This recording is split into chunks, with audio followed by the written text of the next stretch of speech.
India में finally successfully artificial rain को create कर दिया गया है। एक ऐसा पावर इंडिया के पास में आ गया है जहां हम वेदर को कंट्रोल कर सकते हैं। इसमें हम सिर्फ आर्टिफिशियल रेन क्रिएट नहीं कर सकते बल्कि एक्सेसिव रेन को कंट्रोल भी कर सकते हैं। बट क्या ये करना सेफ है? जो केमिकल्स यूज हो रहे हैं क्या उससे हमें या एनवायरमेंट को नुकसान हो सकता है? और क्या नेचर के साथ खिलवाड़ करना सही है? और आखिर में आर्टिफिशियल रेन क्रिएट कैसे की जाती है?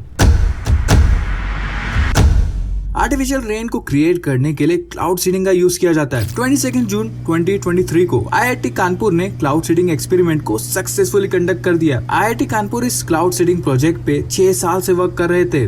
बेसिकली क्लाउड सीडिंग एक टेक्निक है जहाँ पर एक एयरप्लेन से कुछ केमिकल पाउडर एयर से क्लाउड में गिराए जाते हैं, जिससे क्लाउड में मॉइस्चर कंटेंट इंक्रीज हो जाता है। एंड जब भी मॉइस्चर एक लेवल तक इंक्रीज हो जाता है जब क्लाउड इसे होल्ड नहीं कर पाता and it burst and rains. इस प्रोसेस में कई टाइप के केमिकल्स या बोलना चाहिए कई प्रकार के सब्सटेंस का यूज होता है, like using some type of salts like silver iodate या पोटेशियम आयोडेट, या तो फिर ड्राई आइस और इवन लिक्विड प्रोपेन का भी इस्तेमाल किया जाता है। इवन इंफ्रारेड लेजर पल्सेस का भी इस्तेमाल किया जा सकता है। इन लेजर को एटमॉस्फेयर में सल्फर एंड नाइट्रोजन डाइऑक्साइड को एनकरेज किया जाता है to form particles that act as seed for cloud.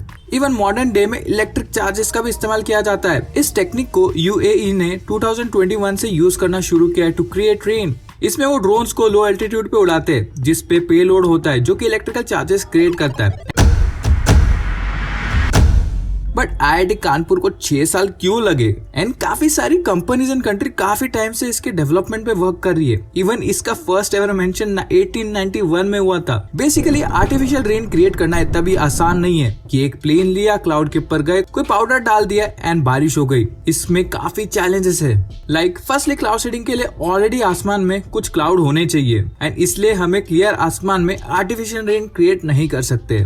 Even cloud seeding की इफेक्टिवनेस कंसिस्टेंट नहीं है, यानी कि हर ज्योग्राफिकल प्लेस के लिए क्लाउड सीडिंग प्रोग्राम बनाना पड़ेगा। इवन कुछ set of conditions like cloud density and etcetera for a successful chance of cloud seeding. Even after this इसकी कोई गारंटी नहीं है कि एक क्लाउड सीडिंग प्रोग्राम में कितनी बारिश होगी एंड जो बारिश हुई भी है उसमें क्लाउड सीडिंग का कितना कॉन्ट्रीब्यूशन है, as there are more natural factor that help in rain. Cloud seeding is also expensive. इसमें एक प्लेन चाहिए, काफी ज्यादा क्वांटिटी में क्लाउड सीडिंग सब्सटेंस चाहिए, स्पेशल इक्विपमेंट्स एंड एक्सपर्ट्स चाहिए जो कि ऑब्वियसली सस्ते नहीं है। एक रफ एस्टिमेट ये बोलता है इन क्लाउड सीडिंग का जो एक्सपेंस है वो रफली 2 to 5 lakh rupees per hour है।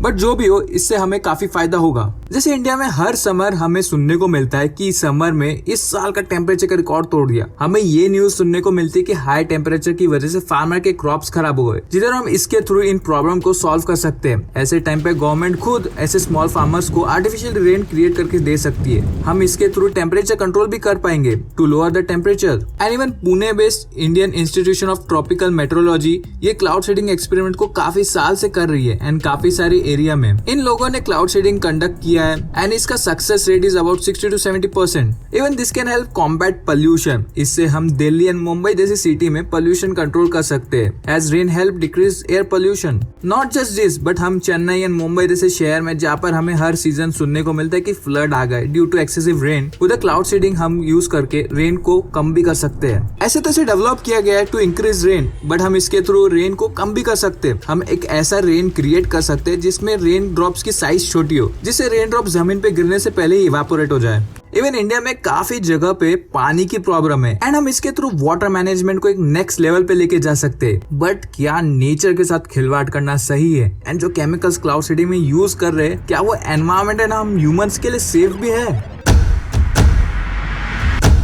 हम क्लाउड सीडिंग के थ्रू एटमॉस्फेयर में डिफरेंट सब्सटेंस इन्वॉल्व कर सकते हैं जो कि काफी कंसर्निंग लगता है, like silver iodate, but most of the part ये सब्सटेंस यूजुअली सेफ है एंड एनवायरमेंट एंड ह्यूमंस को नुकसान नहीं पहुंचाते हैं एंड यूजुअली ये सब्सटेंस लार्ज एरिया में स्प्रेड आउट भी हो जाते हैं। But long term effects on ecosystem and water quality पे अभी भी रिसर्च चल रहा है। बट डेफिनेटली एक डेंजर है हमें क्लाउड सीडिंग के थ्रू ये नहीं बोल सकते कि हम कितनी बारिश होगी। इससे मार्जिनल इफेक्ट भी दिख सकता है एंड इवन काफी बड़ा डिफरेंस भी दिख सकता है, क्योंकि इसमें काफी सारे फैक्टर्स हैं जो कि इन्वॉल्व हो जाते हैं। बट अगर हम क्लाउड सीडिंग को रेगुलेशन एंड कंप्लायंस के अकॉर्डिंगली वर्क करें तो हम इसे प्रॉपर सेफ्टी इंश्योर कर सकते हैं। But there still one problem left कि हम नाउ इंटेंशनली नेचर को कंट्रोल कर रहे हैं, which creates ethical, moral and public acceptance problem. Even though हम काफी टाइम से unintentionally नेचर को कंट्रोल कर रहे हैं हमारे एक्शंस के through, but now we are trying to make nature work according to us and काफी लोग शायद इसको एक्सेप्ट नहीं करे। रेन एक नेचुरल फिनोमेना है एंड काफी लोग बोलेंगे कि इसे नेचुरली होने देना चाहिए। डेफिनेटली मुझे बताओ कि आपकी इस मामले में क्या राय है।